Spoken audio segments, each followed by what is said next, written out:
বিয়ের জন্য পাত্র চাই, ছেলে প্রতিবন্ধী হলেও চলবে, কিন্তু শর্ত একটাই, ছেলের সরকারি চাকরি থাকা চাই। এমন বিজ্ঞাপন বা মেয়ের বাবা দেখেছেন কখনো? সদ্য হাইপ তোলা 12 ফেল মুভিটার কথাই বলুন না। সোনার হরিণ নামের আদলের মোড়ানো চাকরিটাকেই কতভাবেই না সবার সামনে প্রেজেন্ট করা হলো। মনোজের সাফল্যের পেছনে কার বেশি অবদান, গৌরী ভাইয়া নাকি শ্রদ্ধার? তাই নিয়ে কত শত বিতর্ক। তবে এ নিয়ে আমাদের এই মুহূর্তে কোনো কথা নেই। আমরা আপনাকে দেখাবো একটা নির্মম বাস্তবতা। চলেন এই 12 ফেল দিয়েই শুরু করি। আপনাদের সকলের সুস্বাস্থ্য এবং দীর্ঘায়ু কামনা করে আমি ফাতেমাতুজ জোহরা শুরু করছি আরও একটি নতুন ভিডিও।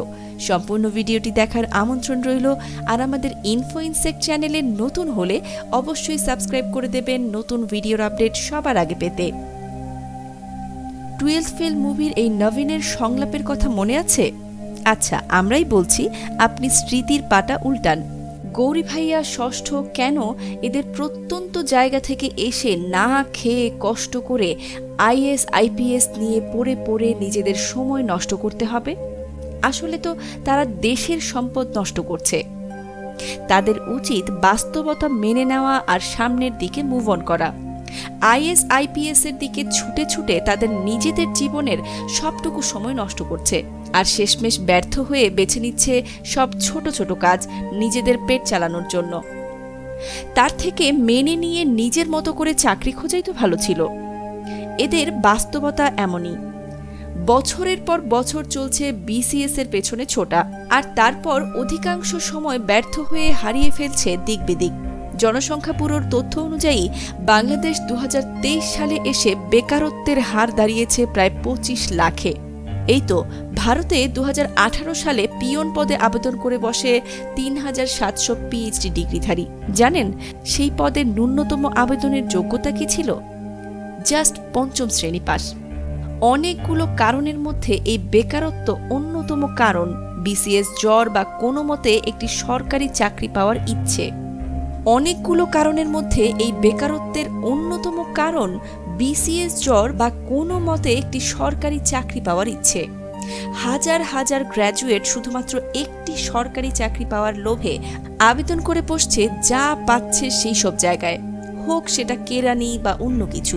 প্রয়োজনে লাখ লাখ টাকা ঘুষ দিতেও রাজি এই দেশের মধ্যবিত্ত পরিবারগুলো। শুধু দরকার একটি সরকারি চাকরি, যার ফলে একটা বিরাট অংশ বছরের পর বছর বেকার থেকে যাচ্ছে। প্রথম আলোর তথ্য মতে 2022 সালের প্রাথমিক বিদ্যালয়ের অফিস সহকারী কিংবা গার্ড পদে একটি চাকরির জন্য রীতিমতো যুদ্ধ লেগে গিয়েছিল। প্রায় কয়েক হাজার স্নাতক ডিগ্রিধারী এই পোস্টের জন্য আবেদন করে বসে। এদেশের বিপুল জনগোষ্ঠী বিশ্বাস করে সরকারি চাকরি আলটিমেট হ্যাপিনেস। আর তাই তো বিসিএস এ আবেদন পড়ে 7 থেকে 8 লক্ষ। শুধু একটি পিয়ন পোস্টে লড়ে কমপক্ষে 100 জনের ওপরে। এই হলো পরিস্থিতি। এটাই নির্মম বাস্তবতা। ফিরে আসি 12 ফেল মুভিতে। এই মুভিতে আমরা মনোজের স্ট্রাগলকে দেখে কেঁদেছি। সর্বশেষে সাফল্য দেখে অনুভব করেছি সুখ। আর সবশেষে নিজেকে একবার হলেও মনোজের জায়গায় দেখতে চেয়েছি। এইবার একটু মনোজের ফাইনাল রেজাল্ট পাওয়ার মুহূর্তটা কল্পনা করুন তো। খুশিতে কেঁদে দিয়ে মনোজ মাটিতে লুটিয়ে পড়ে আর শ্রদ্ধা এসে জড়িয়ে ধরে, তাই তো? এই দৃশ্যের কথাই বলছি, তবে একটু ভিন্নভাবে। এই সিনে প্রচ্ছন্ন একটা মুহূর্তও আছে। হাজার হাজার স্টুডেন্ট যাদের চাকরি হয়নি তারা হাহাকার করছে। মুভিটায় মনোজের স্ট্রাগলে এতটাই ডুবেছিলাম যে আমরা অনেকেই সেই প্রচ্ছন্ন মেসেজটাকে নজরেই আনেনি। পরিশ্রমের ফল আসবেই, এটা ধ্রুব সত্য, কিন্তু সিট তো অল্প। এই নির্মম বাস্তবতাও অনুধাবন করতে হবে। সমীক্ষা বলে 2022 সালে বাংলাদেশের 513 জন শিক্ষার্থী আত্মহত্যা করেছে। তার মধ্যে বিশ্ববিদ্যালয় পড়ুয়া শিক্ষার্থী প্রায় 19.1%। নিজেকে আত্মাহুতি দেওয়ার কারণ আসলে কি? ডিপ্রেশন? বিসিএস ক্রেজে মত্ত হয়ে লাগাতার পরিশ্রম করার পরও সাফল্য না পেয়ে হতাশায় নিজেকে বলি দিচ্ছে শত শত স্টুডেন্ট। মনোজ কিংবা মনোজের থেকেও পরিশ্রমী কোনো কৃষক বা রিক্সা চালকের সন্তানের গল্প প্রায় প্রতি বছরই আমরা শুনি। পত্রপত্রিকায় ভাইরালও হয়। আমরা মোটিভেটেড হই অনেকেই, কিন্তু এই গল্পগুলো তৈরি হওয়া থেকেও হাজারো পরাজিত বীরের আত্মাহুতি কিংবা চূড়ান্ত অবসাদগ্রস্ত হয়ে পড়ার গল্প থেকে যায় নীরবে নিভৃতে। বাণিজ্যিক বাজারে ব্যর্থ কিংবা হেরে যাওয়া মানুষদের জায়গা কোনো গল্প বা নিউজে খুব একটা মেলে না, আর মিললেও ব্যর্থতার উদাহরণ তো আমাদের আকৃষ্ট করে না। যেখানে একটি সিটের জন্য হাজার হাজার মানুষের লড়াই চলে, সেখানে সবটুকু উজাড় করে চেষ্টা করার পরও ব্যর্থতার মাঝে আটকে যাচ্ছে হাজারো মানুষ। থেমে যাচ্ছে তাদের প্রাকৃতিকভাবে বেঁচে থাকার সুখ, বাড়ছে মৃত্যু কিংবা বেকারত্ব। এখন কথা হলো, এই বঙ্গদেশে সরকারি চাকরির লোভ কেন এত প্রকট? কিছু কারণ তো অবশ্যই আছে, চলুন জেনে নেওয়া যাক কারণগুলো। এই দেশের প্রেক্ষাপটে আর্থসামাজিক স্বীকৃতি আর সামাজিক সম্মান সবকিছু মিলিয়ে একটি বৃহৎ গোষ্ঠী এখনো সরকারি চাকরিকেই বেশি প্রাধান্য দেয়। বছরের পর বছর বসে নিজেকে তৈরি করেন একটা সরকারি চাকরির লোভে। এর পেছনেও আছে নানান কারণ, যেমন বেসরকারি চাকরির তুলনায় সরকারি চাকরি বেশি নিরাপদ, ওয়ার্কলোড কম, বেসরকারি চাকরিতে যে কোনো সময় চাকরি হারানোর সম্ভাবনা থাকে, সরকারি চাকরিতে বেসরকারি চাকরির তুলনায় জবাবদিহিতাও কম, সরকারি চাকরিতে চাইলে নানান অসৎ উপায় অবলম্বন করা যায় যা সাধারণত প্রাইভেট সেক্টরে করা যায় না, প্রাইভেট সেক্টরে কাজ অথরিটির মন মতো না হলে স্যালারি কাটা যায়, সরকারি চাকরিতে এই সব ঝামেলা নেই। প্রাইভেট সেক্টরে প্রতিদিন নিজেকে আপডেট রাখতে হয়, স্কিলের চর্চা অব্যাহত রাখতে হয়। সরকারি চাকরি এই তুলনায় তুলনামূলক ফ্লেক্সিবল। অনেক সময় সরকারি চাকরি সমাজে আপনার আলাদা ভ্যালু তৈরি করে। এই লোভেও একটি বৃহৎ যুবগোষ্ঠী সরকারি চাকরি পেতে চায়। এরকম রয়েছে বহু কারণ। উপমহাদেশের মানুষ মূলত কমফোর্ট জোনে থাকতে চায় বেশি। তারা মূলত আরাম-আয়েশে থাকতে চায়। চ্যালেঞ্জ গ্রহণ করে প্রতিনিয়ত নিজেকে রেসে রাখার থেকেও তারা একটা ছিমছাম জীবনই বেশি প্রাধান্য দেয়। তাই অধিকাংশের সাইকোলজিতে এমন বীজ ঢুকে গেছে, যে কোনো মূল্যে একটি সরকারি চাকরিই দিতে পারে প্রকৃত শান্তি আর আরাম-আয়েশের নিশ্চয়তা। বাস্তবে এই চক্করে পড়ে ঘুরতে ঘুরতে প্রায় ক্ষেত্রেই অধিকাংশের জীবনেই নেমে আসে ফ্রাস্ট্রেশন। এভাবেই ধীরে ধীরে বাংলাদেশকে আড়াল করে নিচ্ছে বেকারত্ব, আর একটি জনগোষ্ঠী হয়ে যাচ্ছে বেকার।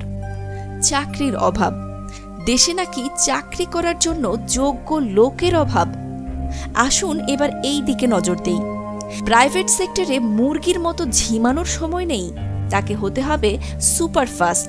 এআই রোবোটিক্সের যুগেও আপনাকে এমন স্কিল রপ্ত করতে হবে যেন আপনি ওই কাজের জন্য পারফেক্ট। বাকি থাকলো চাকরি হারানোর ভয়।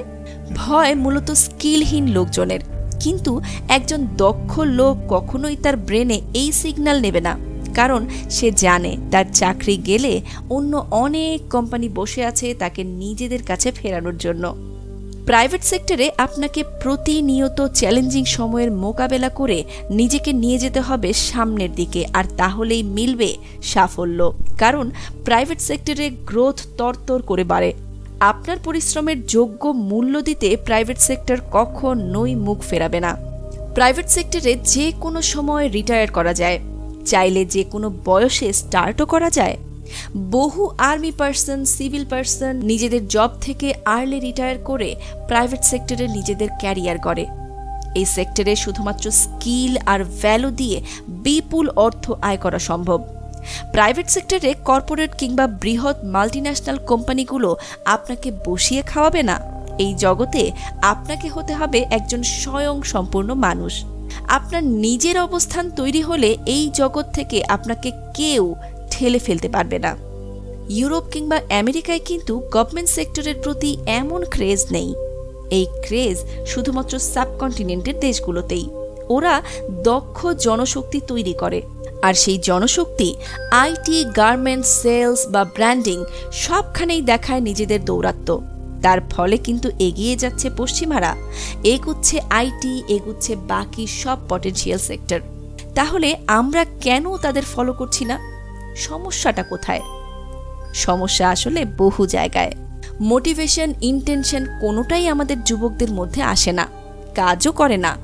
চ্যালেঞ্জ গ্রহণে আগ্রহী করে তুলবে, নিজেদের এমন কিছু দক্ষ জনশক্তিতে পরিণত করবে, এমন কিছু উদ্যোগী পারে গোটা সিনারিও পরিবর্তন করতে।